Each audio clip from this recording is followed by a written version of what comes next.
there is one more trigger that needs to hit for us to confirm that the Bitcoin bull market is officially back. If you watched yesterday's video, I said that there's a high likelihood that the bottom is in, but the bottom being in is only part one. The next question is, are we about to go much, much higher? And that is the question I want to answer in today's video and show you the exact trigger that I am looking for us to go much, much higher. And the exact trigger that would prompt me to go heavier into altcoins. Because if this plays out like I think it could, a lot of people are going to be offside, and I don't want you to be one of them. So today, we're going to run through my full framework on that side as well. So it's going to be a massive video. Without further ado, let's jump straight into the charts here and take a look at what's happening with Bitcoin. Not much to update from yesterday. We've just been consolidating under this 95K level, although it is good to start to see a series of higher highs and higher lows for Bitcoin. And if you watch yesterday's video, one of the things that made me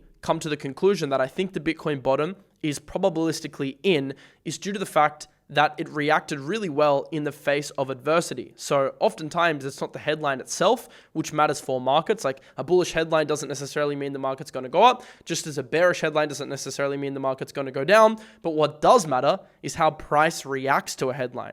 And we saw that Bitcoin reacted well to a litany of FUD, from MicroStrategy to Japan to China.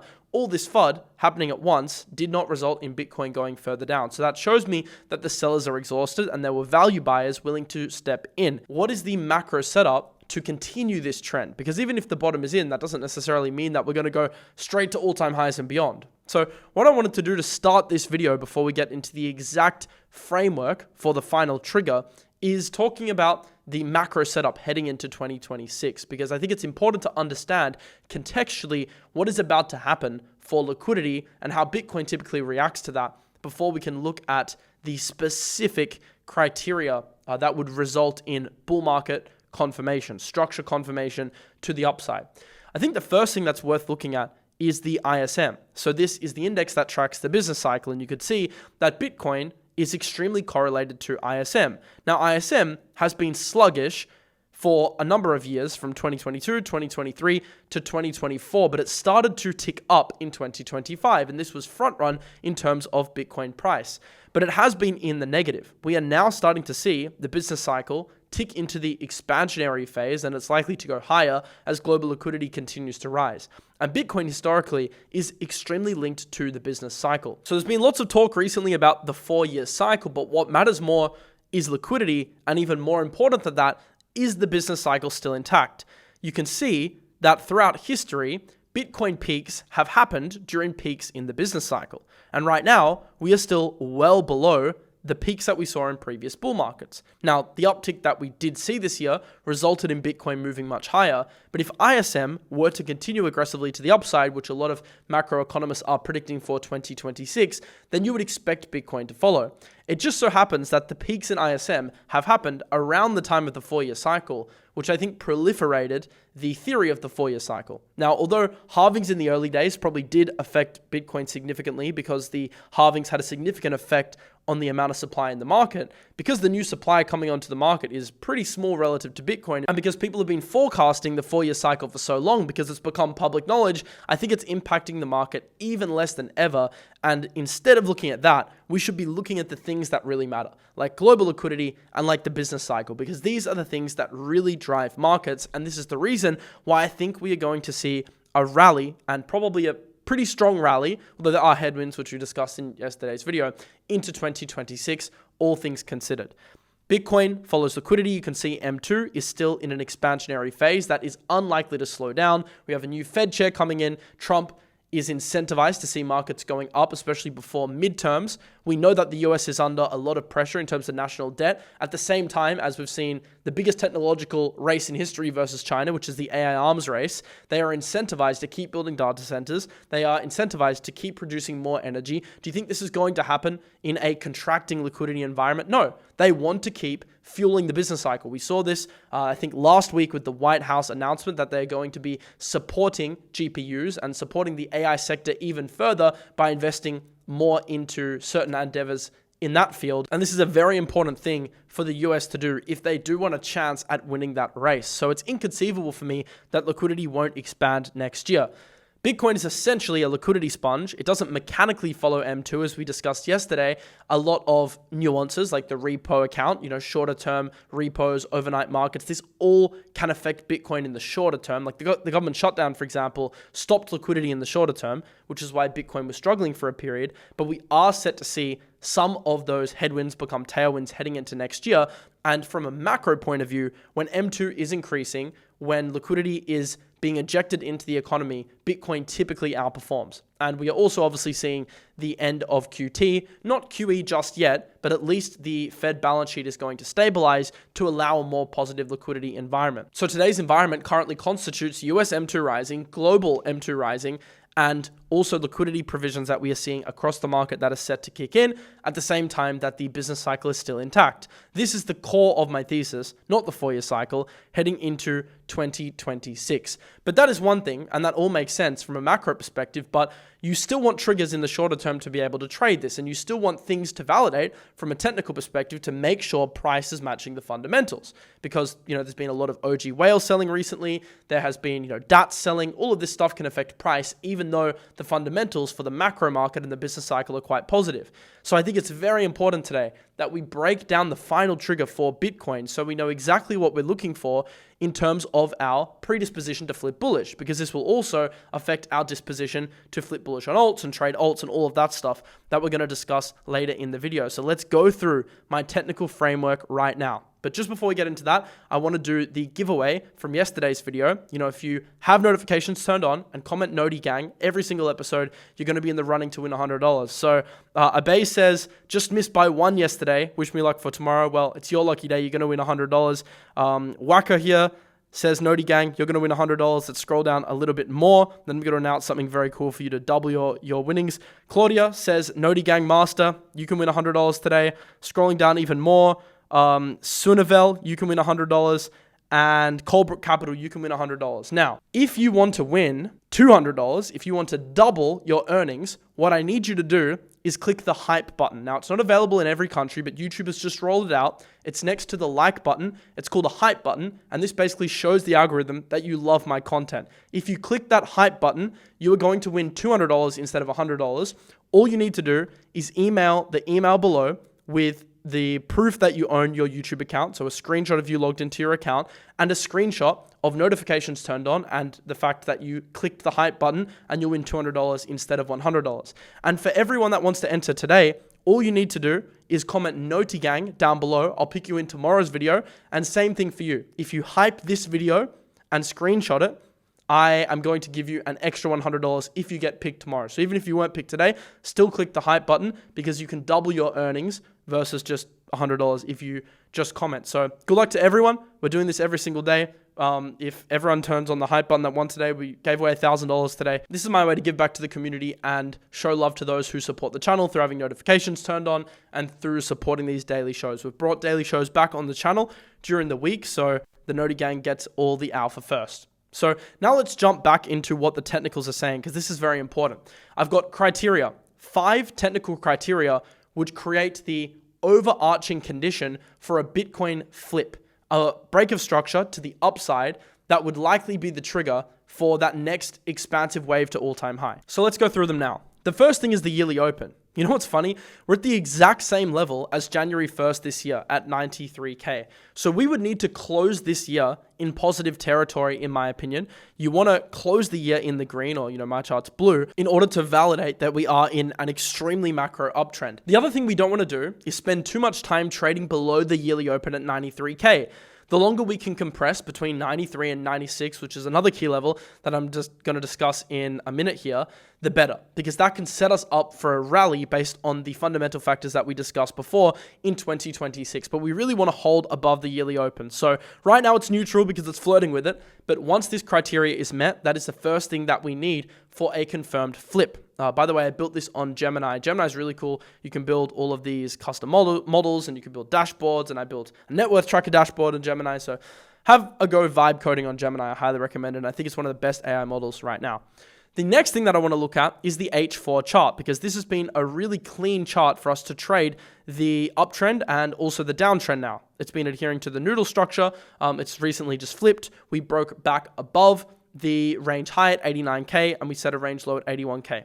The very important thing to look at on the H4 is the point of control on the VRVP. It's sitting between 94.9 and $96,000. You can see this is the most dense area in terms of volume, and this results in the POC on the chart forming around $95,000. You also have this cluster here, and if you want to go to a more macro chart, you could see that this is also a level that we battled with significantly from late 2024 to early 2025. So it's a key level on the chart. It's the point of control on the 4 hourly. You can see it's also significant on the daily. So we have to pay attention to this level. And this is the level that needs to flip for us to confirm bullish structure to the upside. So this hasn't happened yet, but you want to see us starting to break above this level and confirming above this level. Even if we come down first, the key thing is that we flip 96K. Until we flip here, we're just going to be battling with major overhead resistance. And it will probably take some time unless there's, a really big catalyst that sends us higher in one candle, because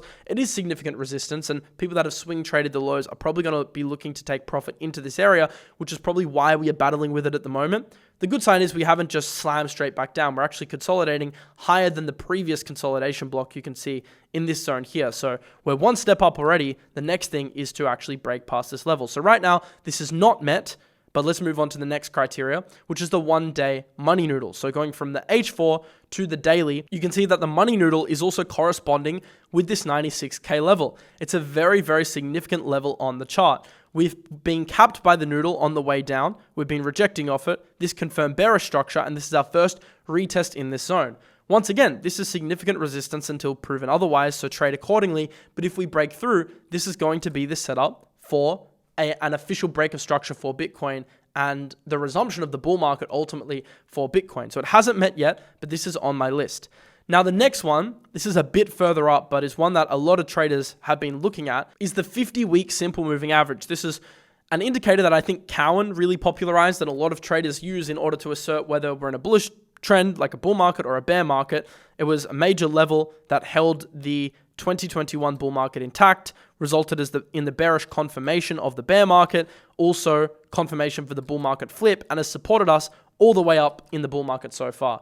This is the first time we're trading below it, this bull market. It's the first time we're trading below since the 2022 bear market. So clearly this was the indicator for a lot of people to flip bearish. A very strong confirmation, but it will be the last one that triggers, is Bitcoin actually flipping above this zone.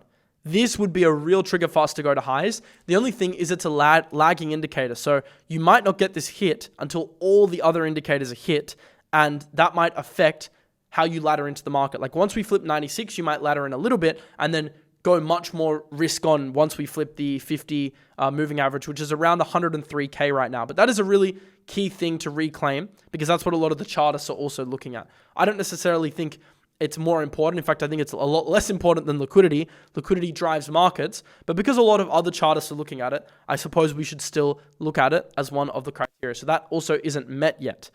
Now, I think the last thing that I want to touch on before we get into my plan and how I'm thinking about the market in terms of altcoins, and I also want to point out some similarities with 2021 as well, is the price reaction to the level. So we can talk about these levels. We can talk about the yearly open at 93. We can talk about the resistance level at 95 to 96K. We can talk about the 50-week simple moving average at 102K. These are all great levels and would probably, confirm a bull market flip for Bitcoin. However, the important thing to keep in mind is it's not the level itself that matters. It's the reaction to a level. So if we flipped 96K, but we started to stall and price action started to slow down, and then we saw some bearish headlines and Bitcoin dumped, like this might give us the feeling that this isn't a sustainable rally to the upside. Or, for example, we might flip 96K, but things start to bubble on the DAT side. You might see like Sailor starting to sell or rumors of it. You might also start to see OG whales starting to sell again and ramp up their selling as we get into this zone. You might start to see outflows on the ETF. All of this stuff is also important. So although the technicals do paint a lot of the picture, there is a significant chunk of the picture still that is reliant on how we react to these levels. So it's not as simple as like, oh, let's, flip this level and now I'm bullish. It's like, okay, what's the reaction like? Are we consolidating above or are we just chopping straight through it? Have the headlines shifted or is sentiment still good? Are we starting to see some invalidations or do things look good from, the major drivers of the market, like the whales, like the ETFs, like the DATs? This is all very important. So obviously I'll keep you updated on the channel. Make sure you're subscribed, of course, and join the Noti Gang if you want a chance at winning $100 or $200 if you click the hype button as well. But I'll keep you updated on the channel as this evolves, and we look at all the news. For example, when I did this video yesterday about the bottom being in, that was an update that I gave you to say that my percentage framework had actually increased that the bottom is in over the last couple of days because of the reaction to a lot of the bearish headlines over the last few days. So markets are adaptive, and I'll keep you updated if things flip. If things start to look negative, I'm like, look, price is rallying, but I'm starting to see some things break and I'm flipping bearish. I'll tell you if I'm flipping bearish. Like, we're just going to keep it 100 on the channel and totally non-biased because I think it's very important to remain adaptive as an investor and as a trader if you want to make better decisions in the market. What I want to highlight now are the similarities between 2021, not so much from a price perspective, but more so from a fundamental perspective. Like, if you don't know what happened in 2021, let's just take another look at it. We had this period in the middle of the year where we had this Bitcoin peak, and then we saw everyone think we're in a bear market again before we ended up hitting a higher peak on Bitcoin. So I think, not necessarily from a structure perspective, because it's not the same, unless we did something like this. I'm copying the fractal over, which could happen. We could have a pump now, reject into 96 and then come back down and technically make a higher low. Like, these were pretty much equal lows with one very temporary lower low. So we could see something like this. But even if we don't see something like that, I think the main similarity between 2021 and now is the fact that everyone got shaken out. Everyone started flipping bearish. Everyone started changing their thesis. And that is something that we've seen over the past few weeks. Everyone's been flipping bearish. The market's been extremely fearful. Everyone's suddenly saying that the bull market's over. It does remind me of that shakeout. And it also reminds me of previous shakeouts, even this cycle. So just in terms of the sentiment and how quickly it flipped and then what happened next, this current price action is reminding me of 2021, even though it might not follow the exact same fractal. So now that we've gone through the market, now that yesterday we've looked at my bottom framework for Bitcoin, and today we've looked at my criteria for a confirmed structure flip, what's the Altcoin Playbook? Because I want to make sure you are up to date in terms of the triggers and what we'll look to do if Bitcoin does flip above, and even what I'm doing now, so you don't miss out on some juice. If Bitcoin does pump into 96, 97, even if it rejects, things can still move a lot in that space, right? So now I want to get through my thinking around altcoins and how I'm positioning. And then tomorrow, of course, is going to be the regular Friday show with Fabian, where we discuss this stuff as well. But the first thing I'll say is that until we flip these levels, specifically the 96 level in the shorter term, I don't think there's a need to go full risk on. Now, I know there's this, innate desire to not want to miss out on the move and ape into altcoins now, because if we do go to 96, there's probably 15% moves across the board. Maybe. But you also have to accept that if you're longing heavily now, you are technically longing into resistance until proven otherwise. And even if you're right and we get a squeeze up, this doesn't really fit my risk framework. So you don't need to go full risk on. But what you can do is you can pick off individual opportunities in the market. If the market's lights on, if it looks good from a low time frame perspective, you can be open to business from a trading point of view. And if it's lights off, then of course you can look to sell pumps. Right now, I do think we are open for business, and you should look for opportunities without needing to go full risk on. You don't need to build a 6-month altcoin portfolio right now into resistance. You can be patient. You can wait for confirmation. You might pay a little bit extra, but until then, you can pick off individual trades in the market. For example, yield base is one I posted in my Discord a couple of days ago. I actually think at the time of recording right now, this is up 100% in terms of my leverage trade, and then my spot trade is also up quite nicely as well. I think almost 15%. So this is a trade that I opened just a couple of days ago, and I'm making some gains. There'll probably be another trade tomorrow, the day after that I take, and I might make some gains. I'm looking for little opportunities in the market, little asymmetries in the market that I can trade now that the market is a bit more lights on, and I don't feel the need to go full risk on with my altcoin portfolio. You guys know that I've been buying Bitcoin from around 94K all the way down to 81 to 82K. I've been saying that on the shows over the past couple of weeks. So I've got some nice Bitcoin entries. I'm happy to ride them higher. And for altcoins, I'll continue to be opportunistic in the market, remaining curious, keep researching. Nothing really changes on that front. I'm always researching in the market, but I'm just more open for business now that the market looks decent. If we do flip 96, even if you do miss the initial move, you'll have plenty of time to position, because only then will people start to believe. Like, once we start consolidating above this zone, when it happens, that's when people are really going to start to believe in the market. And that's where you can start looking at, okay, what outperformed during that initial pump? And let's move down the risk curve and look at some betas. Like, is it the Sol ecosystem that outperformed? If it is, then we can start looking at some Solana betas moving into the ecosystem. Is it AI that outperformed? If it is, we can start moving down the risk curve. So you can almost wait for the market to give you confirmation, wait for the market to give you a signal, and then position instead of always trying to FOMO and front run stuff. I think it's very important that you don't have FOMO in the market and that you accept you'll have time to position even if you pay a little bit of a premium. And the way I hedge against that FOMO is by just trading in the shorter term. Like, I won't be pissed off if we pump to 97 tomorrow because I've already got A, long-term spot, which I'm holding anyway, and B, I've got a couple of trades open at the moment. For example, my yield basis trades, a couple of other trades that I've been talking about in the Discord, and I'll make money on those even if I'm not fully exposed to the market. So it's all about finding that sweet spot for you so you're okay to manage FOMO in the short term, but you're not all in, so you'll really struggle if it ends up being resistance and you won't feel like an idiot for buying into resistance. Something interesting that I wanted to observe when it comes to altcoins today is that there are a couple of indicators that are suggesting that alts could actually outperform in this next leg. And it's firstly the fact that the Bitcoin dominance chart is looking quite negative in my opinion, which is obviously good for alts. So we wicked into the range high. It slammed down. This was a very bullish sign for altcoins versus Bitcoin. Then we saw the market come down, stabilize, but it looks like we could potentially be rejecting again off mid-range. If you go to H4, you can see that this is actually a bit of a downtrend, and we technically made a lower low today. So just keep your eye on this. This could be an indicator that alts could outperform during this next leg. A lot of that is being driven by Ethereum. Ethereum has had a breakout on the ETHBTC chart. Look, this isn't an indicator to go all into alts, but it's just something to indicate, okay, maybe there is something brewing here for some short squeeze setups if Bitcoin moves to the upside. And for me, I'm done with my Bitcoin buys. The next things I'm looking at are the altcoin buys due to the fact that dominance is starting to break down. But obviously, we need to keep monitoring these trends, and I'll do that on the show.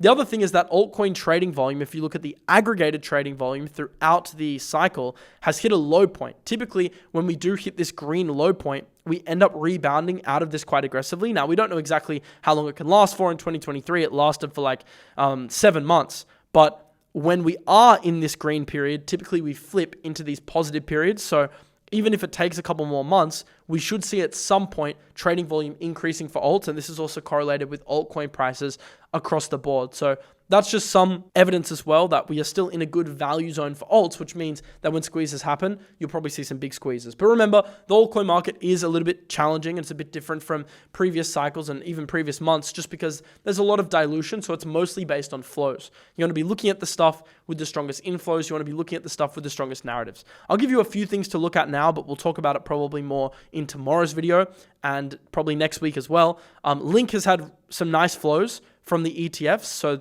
the Link ETF went live and it actually outperformed XRP and Sol volumes. I think a lot of people view this as like one of the main proxies to RWA because you need oracles to facilitate real world assets and tokenization in crypto. So, you can just hold Chainlink and get exposure to all of that. I do have a spot Chainlink position. I invalidated some on the breakdown, but I'm looking for a re-entry. I'll let you know as soon as I do it. But this is an ecosystem that I'm looking into because of this flow. It's quite impressive and I want to monitor whether it happens again. The other thing to keep your eye on is I think Solana and the Sol ecosystem. There's a lot of bullish catalysts. I'm not going to list them all one by one now, but you can pause the video and read this tweet. We do have Breakpoint happening in about a week's time, and there could be some interesting announcements there. So keep your eye on Sol. Keep your eye on the ecosystem. I did get a partial fill at 125. It didn't react to this zone enough for me to get a full fill. So that's nice. I have, inval below if we break below. But there is a potential move that could happen on Solana. I'm not saying ape in now because we are slightly off the lows, and I don't think risk reward with a gap between the current levels and your likely stop, which is like 28%, necessarily justifies the risk. But keep your eye on the ecosystem and keep a lookout for trades in the Solana ecosystem. The other thing is Hype. So we saw Hype is getting its DAT to begin trading on Wednesday, December 3rd. So that was actually yesterday. And they're going to be operating a Hype token treasury reserve. So if this didn't go through, I was actually quite bearish on Hype with the unlocks. But the fact that it is going through and Hype continues to be one of the leader in the markets makes this also a token. And as a byproduct of that, an ecosystem to look into. So these are a few things you can look into. For now, I'm still remaining relatively cautious. I'm not aping into stuff. As I said in yesterday's video, Zcash is another one that I'm looking at. I think the RWA and tokenization narrative is really big. We'll probably talk about that in tomorrow's video. But this is my current framework for altcoins right now. And this is my current framework for the Bitcoin break of structure to the upside. That would be the final trigger that we need to say, okay, we have not only made a bottom, but we are back in a new bull trend and we're not just in a ranging environment anymore. So if you enjoyed this video, make sure to click that hype button and the like button. And also if you want to be a part of the running for the giveaway, which we'll do on tomorrow's show, make sure to comment Noti Gang. Remember, if the hype button's on, you'll win 200 instead of 100, and we're going to be picking 5 winners tomorrow. Have a lovely rest of your day. Hope you enjoyed the content this week, and tomorrow's show will also be a banger with Fabian. See you in the next one. Peace.